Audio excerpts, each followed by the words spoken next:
जय श्री राम भक्तों। धन की कमी है, कर्जा भी है, बीमारियां भी हैं, गृह क्लेश भी है, तो आपको यह कार्य अवश्य ही करना पड़ेगा, क्योंकि जो हम बताएंगे वो कार्य वो है कि उससे आपको स्थायी लाभ मिलेगा।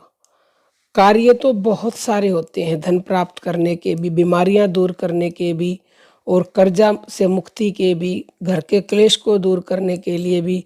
जैसे कई उपाय बताए जाते हैं कि चींटियों को आटा खिलाइए, गाय को रोटी दीजिए, या फिर सेवा कीजिए। कोई और भी बहुत सारे उपाय होते हैं, उनसे लाभ आपको जरूर मिलता है, लेकिन स्थायी लाभ नहीं मिलेगा। एक बार आपको फायदा हो गया, फिर थोड़े से दिनों के बाद दोबारा से आपको नुकसान हो जाएगा। अगर आपको स्थायी लाभ चाहिए, क्योंकि धन तो सभी को चाहिए और बीमारियां भी सभी को हैं, और बीमारियों का इलाज कराने में अनंत रुपए लगते हैं, और पीड़ा होती है वो अलग से। और हर घर में क्लेश है। कलयुग में कोई ऐसा घर बाकी नहीं है जिसमें क्लेश नहीं है। तो इन सब का परमानेंट और स्थायी इलाज एक ही है।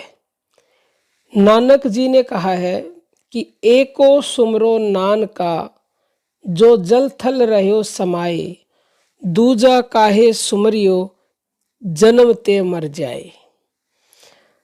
अब नानक जी एक को सुमरने की बात कर रहे हैं। कौन है वो एक? क्या राम है, क्या कृष्ण है, क्या शिव है? भक्तों, नानक जी यहाँ उस एक के लिए बात कर रहे हैं जो इन सब से भी ऊपर है, जो पर ब्रह्म है और जो जल में और थल में समाया हुआ है। उसी को आप राम कह सकते हो, उसी को वाहिगुरु कह सकते हो, उसी को अल्लाह कह सकते हो, उसी को शब्द, नाम, परम तत्व, सच्चिदानंद घन परमात्मा, अनेक नामों से उसी को पुकारा जाता है। राम कौन सा राम? वो राम जो सृष्टि के कण कण में विद्यमान है, था और रहेगा। जो सृष्टि से पहले भी था, जो अब भी है, और जब सृष्टि की प्रलय हो जाएगी वो राम नाम तब भी रहेगा।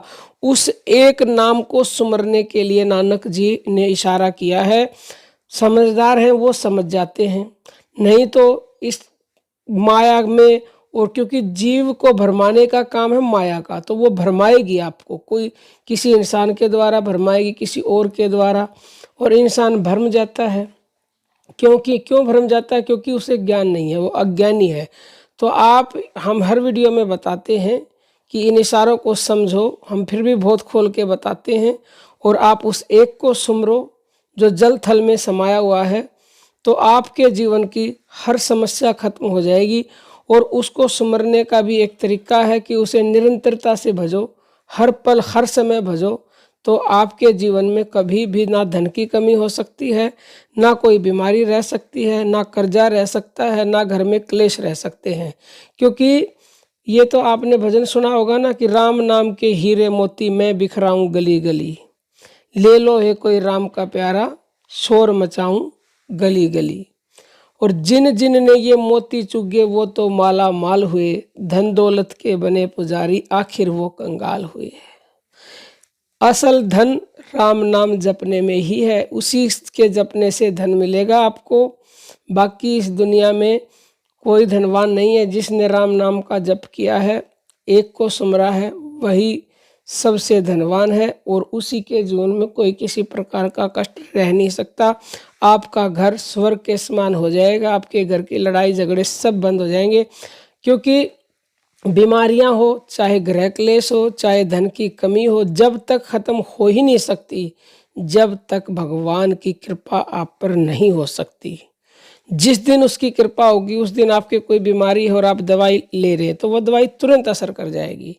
आपको नौकरी नहीं मिल रही, प्रमोशन नहीं हो रहा, कमाने के बाद भी बरकत नहीं हो रही, तो आप निरंतरता से उस नाम को जपना शुरू करिए। किसी भी एक नाम को जिस पर आपका विश्वास है, उसमें उस एक को देखो कि वो एक ही है बस। क्योंकि कुछ ना कुछ सहारा तो लेना पड़ेगा नाम का आपको। आप नाम का सहारा लीजिए, जो भी जिसको भी आप मानते हैं, और उसमें उस एक को देखिए और निरंतरता श्रद्धा विश्वास से उसको जपते रहिए। जपना शुरू करते ही आपके जीवन में बदलाव आने शुरू हो जाएंगे। जिस शांति प्राप्त करने के लिए लोग न जाने कहाँ कहाँ घूमते हैं, वो शांति आपको तुरंत मिलनी शुरू हो जाएगी, क्योंकि शांति कहीं बाहर नहीं है, आपके भीतर ही आपको मिलेगी। तो आप नाम जप शुरू कीजिए। कोई भी प्रश्न हो तो हमसे एनी टाइम पूछ सकते हैं, हम पूरी मदद करेंगे। अब हम अपनी वाणी को विराम देते हैं।